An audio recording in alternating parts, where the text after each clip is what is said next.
Halo Sobat ASO, jumpa lagi dengan saya dalam program sertifikasi aplikator baja ringan, materi pemahaman gambar kerja sesi yang kedua. Ini kita melihat hasil dari yang dikeluarkan oleh program Brisket. Dalam program Brisket, untuk gambar awalnya adalah seperti ini. Ini adalah gambar utama dari Brisket.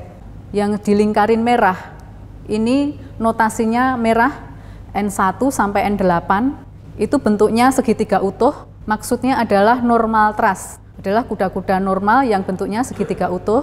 Kemudian yang kedua, yang berwarna biru, yang dilingkarin biru. Nah, posisi biru ini merupakan kuda-kuda truncate truss, yaitu kuda-kuda yang bentuknya trapesium tadi, yang bentuknya segitiga tidak utuh. Kemudian kita lihat juga warna orange dengan simbol S1, S2, yaitu saddle truss, yakni kuda-kuda saddle yang pemasangannya menumpu pada kuda-kuda lainnya. Saddle truss ini fungsinya untuk membentuk anakan dalam suatu atap. Kemudian kita lihat juga ada RH1, ini right hip atau jurai kanan. Kemudian ada LH1 dan LH2 dengan warna ungu, yaitu left hip atau jurai kiri. Kemudian yang dilingkari warna kuning, ini ada J1, J2 sampai J5, ini namanya jack rafter yang berfungsi sebagai kaso atau usuk. Kemudian kita lihat juga yang dilingkari warna hitam, ini namanya outrigger yang sebagai balok struktural pada dinding sopi-sopi bangunan. Jadi ini outrigger adanya pada atap bentuk pelana jika atap pelana tersebut menghendaki melebihi dari bangunan tersebut. Kemudian kita lihat di bagian bawah ini dijelaskan ada base pitch, plan area, serta pitch area. Base pitch ini sendiri maksudnya adalah sudut kemiringan. Dalam atap ini diambil sudut kemiringannya 30 derajat. Kemudian plan area ini adalah luas datar. Jadi area dari atap itu sendiri sampai dengan overhang paling luar ini adalah merupakan suatu luas datar. Di sini ditulis 171,7 meter persegi. Kemudian pitch area, yaitu luas miring. Luas miring ini adalah luas datar setelah dikonversi ke sudut 30. Jadi di sini luasannya 198,262. Kemudian di atas gambar kita melihat ada simbol-simbol untuk menjelaskan dari gambar tersebut. Yang di atas tadi, ini yang pertama adalah sistemnya. Sistemnya yang pertama Sakura truss. Kemudian wind load, ini maksudnya kecepatan angin diambil rata-rata 40 meter per detik. Kemudian roof load, ini merupakan beban dari atap itu sendiri. Di sini beban atapnya metal tiles atau genteng metal. Kemudian ada TC dead load, ini adalah beban mati batang atas atau yang tadi kita sebut adalah top chord. Ini 0,3 atau 30 kg per meter persegi. Selanjutnya ada TC live load 0,25. Maksudnya beban hidup batang atas yaitu 25 kg per meter persegi. Kemudian BC dead load 0,25, ini maksudnya beban mati batang bawah 25 kg per meter persegi. Jadi beban plafon ini sudah masuk di sini. Kemudian BC live load ini 0 karena tidak ada yang membebani dari beban bawah. Kemudian truss pitch ini 30, maksudnya sudut kemiringannya adalah 30 derajat. Kemudian ada truss pitch lagi 22,2, ini adalah sudut kemiringan dari jurai, yaitu 22,208 derajat. Kemudian ada end batten spacing 285, ini maksudnya adalah jarak reng terakhir. Sebagaimana kita ketahui, jarak reng genteng metal ini rata-ratanya 385. Kalau untuk pemasangan reng terakhir, kita biasanya kurangi 10 cm. Jadi di sini end batten spacingnya adalah 385 dikurangi 10 cm atau 100 mili. Jadi di sini ketemunya 285 mili jarak reng terakhir. In batten spacing ini maksudnya adalah jarak reng yang tadi saya sebutkan. Untuk jarak reng genteng metal adalah 385 mili. Untuk yang terakhir adalah bottom chord restraint 1200. Ini maksudnya jarak ikatan anginnya 1200 mili. Di bawahnya kita melihat ada juga tulisan truncate truss, standard truss, dan sebagainya. Seperti yang tadi sudah saya jelaskan untuk masing-masing komponen. Nah, kemudian ini di sampingnya ada angka-angka. Untuk angka yang di tengah, ini adalah jumlah total komponen dari rangka atap tadi. Jadi kalau ini misalnya truncated truss itu 4, itu maksudnya truncated truss-nya ada 4 buah. Standar truss-nya ada 11, LH hip rafter-nya ada 2, dan seterusnya. Kemudian yang paling kanan ini ada total kebutuhan bahan. Total kebutuhan bahan ini sudah meliputi untuk misalnya truncated truss ini ada 4, total kebutuhan bahannya adalah 28.800 mili atau 28,8 meter. Ini misalnya kita ambil 6 meteran, berarti ini untuk truncated truss dibutuhkan sekitar 5 batang. Fungsinya seperti ini untuk pembacaan notasi-notasinya. Kemudian kita lihat ada layout kuda-kuda. Jadi dalam gambar kerja itu sendiri, setelah kita ada gambar pokoknya, gambar utamanya, kemudian kita mulai mendetail. Di detail itu sendiri ada jarak-jarak, itu adalah jarak layout, kemudian nanti ada detail dari kuda-kuda itu sendiri. Untuk yang pertama ini adalah layout kuda-kuda. Ini jarak kuda-kuda seperti yang kita lihat dari gambar. Untuk standar pemasangan dari rangka atap, jarak kuda-kuda itu maksimal 1,2 meter. Atau di sini ditulisnya 1.200 mili. Yang paling atas ini kita lihat ada angka 300. Nah, ini adalah jarak kuda-kuda pertama pada sopi-sopi. Ini maksimal 300 mili atau 30 cm. Jadi jika kita ada atap bentuk pelana, ketika kita memasang kuda-kuda ini bisa mepet ataupun bisa kita geser sampai jarak 30 cm dari sopi-sopi tersebut. Kemudian yang dilingkari lagi ini adalah mengenai pemasangan L bracket dan dinabult. Jadi dalam gambar kerja ini nanti ada panah-panah untuk masing-masing kuda-kudanya. Ada panahnya yang ke kanan, ada panahnya yang ke kiri. Ini saya ambil contoh yang panahnya menghadap ke kanan. Jika menghadap ke kanan, kita melihat bahwa pemasangan untuk kanal C-nya, L bracket dan dinabultnya seperti ini. Jadi nanti kalau misalnya panahnya ke kiri, ini nanti posisinya tinggal dibalik. Kenapa harus seperti itu? Karena ini nanti mempengaruhi untuk pemasangan dari jurenya itu sendiri. Untuk pemasangan dari L bracket dinabultnya, ini kuda-kuda yang sudah dirakit, kemudian dipasang dengan L bracket menggunakan skru, kemudian L bracket tersebut dikoneksikan ke ring balok dengan menggunakan dinabult, seperti yang kita lihat dari gambar. Kemudian yang kedua adalah layout rafter dan saddle. Rafter ini yang kita tadi sudah ketahui bahwa rafter ini merupakan usuk, dipasangnya menumpu pada horizontal cord dari kuda-kuda truncated. Dalam gambar kerja posisinya seperti ini. Kemudian jarak rafter ini sendiri, ini maksimal 1.200 mili juga atau 1,2 meter. Kemudian ada saddle truss yang merupakan kuda-kuda pembentuk anakan. Ini merupakan batang kuda-kuda pembentuk anakan pada limasan dengan jaraknya juga maksimal 1.200 mm atau 1,2. Layout selanjutnya adalah jarak dari seling dan outrigger. Seling ini sendiri merupakan pengaku ikatan antar kuda-kuda yang tadi saya sebutkan dengan menggunakan bahan reng. Ini dipasang pada bawah dari kuda-kuda. Jarak seling ini sendiri juga maksimal 1.200 mm atau 1,2. Kemudian kita lihat di atas, ini ada jarak outrigger sebagai pembentuk overhang dari kuda-kuda pelana. Ini maksimal 1.200 mili atau 1,2. Detail dari kuda-kuda. Ini saya mengambil detail kuda-kuda utuh untuk kuda-kuda N6. Untuk yang pertama kita lihat di sebelah kiri atas, menyebutkan bahwa teks T12 kali 20 ini 58. Juga apex plate sama dengan 1.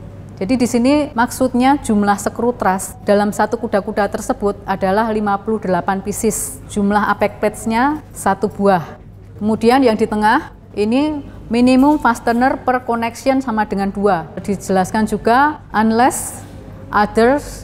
Nah, ini maksudnya bahwa minimum skru per titik ini adalah 2 kecuali ada keterangan lain. Jadi kuda-kuda ini masing-masing titik membutuhkan 2 skru truss.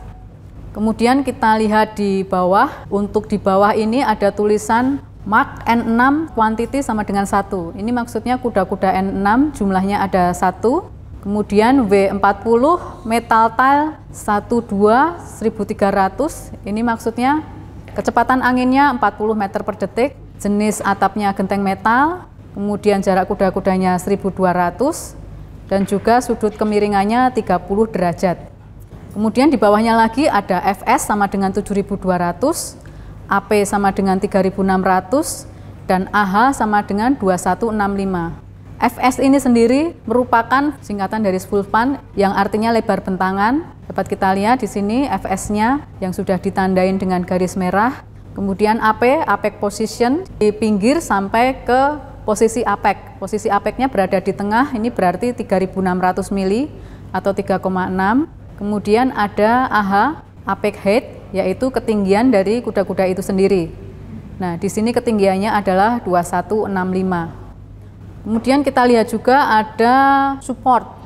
Jadi support ini diperlukan jika overhangnya melebihi dari 600 mili atau 60 cm.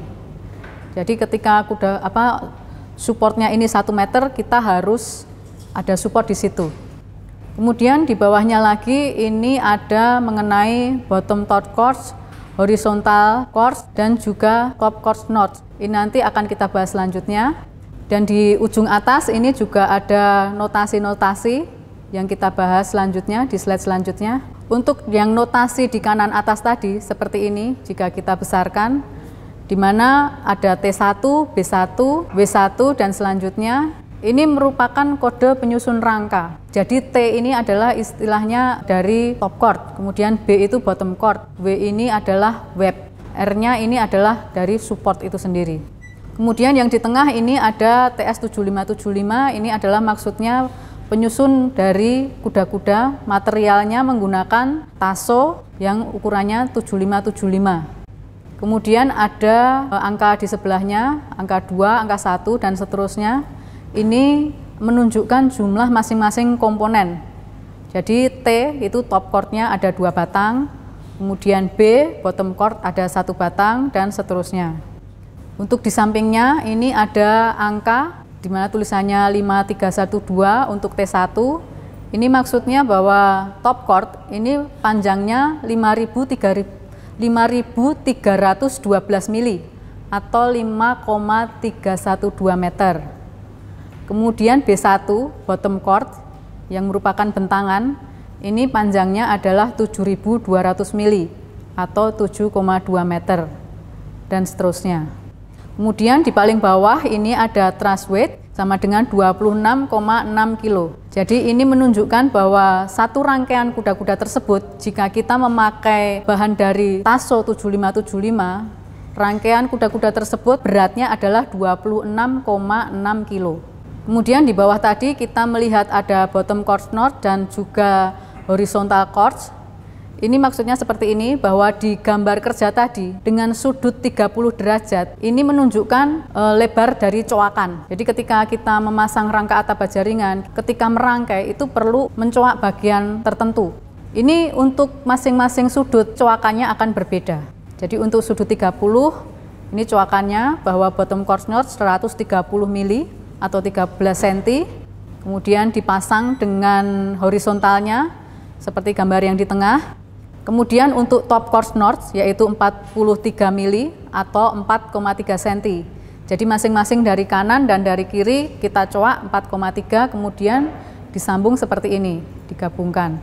Untuk yang kedua adalah detail kuda-kuda trapesium atau truncated. Dalam detail kuda-kuda trapesium atau truncated ini biasanya ada yang harus didobel atau dibox. Dalam gambar, penandaan didobel atau dibox ini ditandai dengan silang-silang seperti ini yang kita lihat dalam gambar. Nah, ini menunjukkan bahwa bagian tersebut harus didobel. Nanti misalnya ada bagian lain yang ada tandanya seperti itu, berarti di bagian tersebut juga harus didobel. Kemudian ini ada untuk menunjukkan jarak web. Ini jarak webnya untuk genteng metal maksimal 2000 mili atau 2 meter. Kemudian kita lihat juga ada notasi F3. F3 ini menunjukkan jumlah skru di titik tersebut, yaitu ada 3. Yang tadi sudah saya sampaikan bahwa jumlah skru itu minimal 2 atau ada notasi tertentu. Jadi kalau ada notasi tertentu kita harus mengikuti jumlah notasi tersebut. Misalnya F3 berarti jumlah di titik tersebut adalah 3. Atau F4 berarti di titik tersebut memerlukan skru 4. Jika tidak ada notasinya, berarti di titik tersebut skrunya 2. Kemudian ini adalah rafter dan hip rafter. Rafter ini dari bahan kanal C yang hanya satu, jadi single, dibentuk seperti ini. Ini posisinya menumpu pada kuda-kuda truncated. Kemudian hip rafter. Hip rafter ini posisinya jure. Kalau untuk hip rafter ini dia harus di box atau di double. Karena dalam hip rafter ini menumpu dari kanan dan dari kiri, serta menumpu nok. Berikut saya juga sampaikan mengenai standar-standar pemasangan dari rangka atap. Yang pertama, jika rangka atap tersebut kuda-kudanya melebihi dari 2.500 mili atau 2,5 meter. Jika kita lihat tadi kuda-kuda sebelumnya, ini tidak ada railing di tengah. Itu karena ketinggian kuda-kudanya tidak lebih dari 2,5 meter. Namun jika kuda-kuda melebihi 2,5 meter, ini harus kita kasih pengaku. Ini fungsinya supaya kuda-kuda tersebut lebih kuat, lebih rigid. Untuk railing ini bahannya juga menggunakan kanal C. Gambarnya seperti ini contohnya. Kemudian untuk standar pemasangan yang lain, nah ini jika membutuhkan sambungan. Seperti yang kita ketahui bahwa baja ringan standarnya adalah 6 meter. Jadi ketika memerlukan bentangan yang lebih panjang, mau tidak mau kita harus menyambung. Untuk penyambungan ini sendiri juga ada rumusnya, bahwa penyambungan truss ini minimal adalah 1/5 bentangan dari tepi, dan ini juga dilihat analisis strukturnya. Kemudian apabila belum aman, ini bisa digeser lebih dari 1/5 bentangan. Contohnya seperti di gambar ini. Untuk detail dari sambungan ini sendiri, ini juga tidak kalah pentingnya. Untuk detail penyambungan, ini tidak bisa kita lakukan dengan sembarangan. Misalnya kita hanya posisinya seperti ini ya, ini nggak bisa. Jadi untuk penyambungan dapat kita lihat pada gambar, ini menggunakan penyambung yang panjangnya 1 meter. Kemudian untuk detail skrunya ini sendiri juga ada aturan-aturannya. Ini ada ditulis dari pinggir 15, ini maksudnya 1,5 cm, kemudian 270 atau 2,7 cm, 100, 10 cm, dan seterusnya. Nah, untuk taso ini sendiri, ketika kita melakukan penyambungan, satu sisi sambungan berada di sisi dalam taso yang di box. Karena dari profil taso ini sendiri, antara kanan dan kirinya ini sudah dibuat sedemikian rupa sehingga ketika membuat box itu bisa menjadi bagus dan kuat. Untuk kekuatan sambungan ini sendiri, jika kita melakukan sambungan dengan metode seperti ini, kekuatannya sudah sama dengan batang utuh. Kemudian standar pemasangan rangka atap selanjutnya, misalnya kita menemukan ring balok tengah, dan ring balok tengah tersebut kita pakai sebagai penumpu struktur. Maka di posisi tersebut sebaiknya diberikan box setempat atau sebagian, dan kemudian diberikan L-bracket dan dinabult. Untuk box sebagian ini sendiri, di posisi penumpu struktur ini atau ring balok tengah, ini tidak perlu panjang, bisa kita ambil 30 atau 40 cm, itu sudah cukup. Standar pemasangan rangka atap yang lain, jika kita menghendaki bentuk atap Cremona, seringkali kita ada customer yang menginginkan supaya plafonnya lebih tinggi. Nah, ini bisa kita bikin dengan bentuk atap Cremona seperti ini. Untuk atap Cremona ini sendiri juga ada aturannya, di mana tebal kuda-kuda bentuk Cremona adalah 1/12 sampai 1/10 dari bentangan. Contohnya seperti yang ada di sini, yaitu panjang bentangan 7.200, maka tebal Cremona adalah 600 mili sampai 720 mili. Ini didapat dari mana? Nah, ini dapat dari 1/12 kali 7.200, yaitu 600, dan 1/10 kali 7.200 yaitu 720. Nah, ini bisa kita ambil yang minimal misalnya 600 atau kita ambil 650 sampai 720. Kemudian jika kita menemukan kuda-kuda bentuk terpicing. Apa yang dimaksud kuda-kuda bentuk terpicing ini? Kuda-kuda bentuk terpicing ini apabila kuda-kudanya melebihi dari bangunan itu sendiri. Ini saya ilustrasikan bahwa bangunan ini dengan garis biru vertikal, jadi ini adalah dinding bangunannya, sedangkan atap kuda-kudanya posisinya melebihi.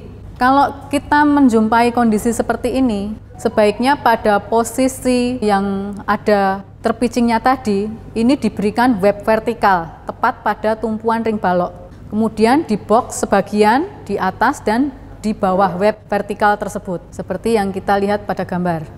Jika kita menemukan kuda-kuda bentuk terpancung, Terpancung ini apa? Terpancung ini jika kuda-kudanya tidak utuh karena ada misalnya bangunannya ada toren ataupun ada dak seperti itu. Nah, jika ada kuda-kuda terpancung, maka pada sisi bagian bawah yang tidak utuh sebaiknya diberikan box sebagian. Untuk kuda-kuda terpancung ini sendiri bentuk rangka atapnya seperti ini, jadi ada web vertikal, kemudian ada yang di box seperti ini. Dari yang sudah saya jelaskan tadi, dapat diambil suatu kesimpulan bahwa dalam gambar kerja ini sendiri ini sangat diperlukan, karena dalam kemampuan pemahaman gambar kerja ini merupakan salah satu aspek kompetensi dari aplikator itu sendiri. Dan dengan kemampuan ini diharapkan desain dapat diaplikasikan dengan tepat kepada pihak lain dalam perakitan dan pemasangan produk atau komponen. Yang nomor 2, penggunaan material maupun perhitungan bahan menjadi lebih efisien. Yang ketiga, pekerjaan pemasangan tentunya bisa menjadi lebih cepat, serta keamanan pekerjaan lebih terjamin. Demikian materi dari saya, semoga bermanfaat dan tetap semangat.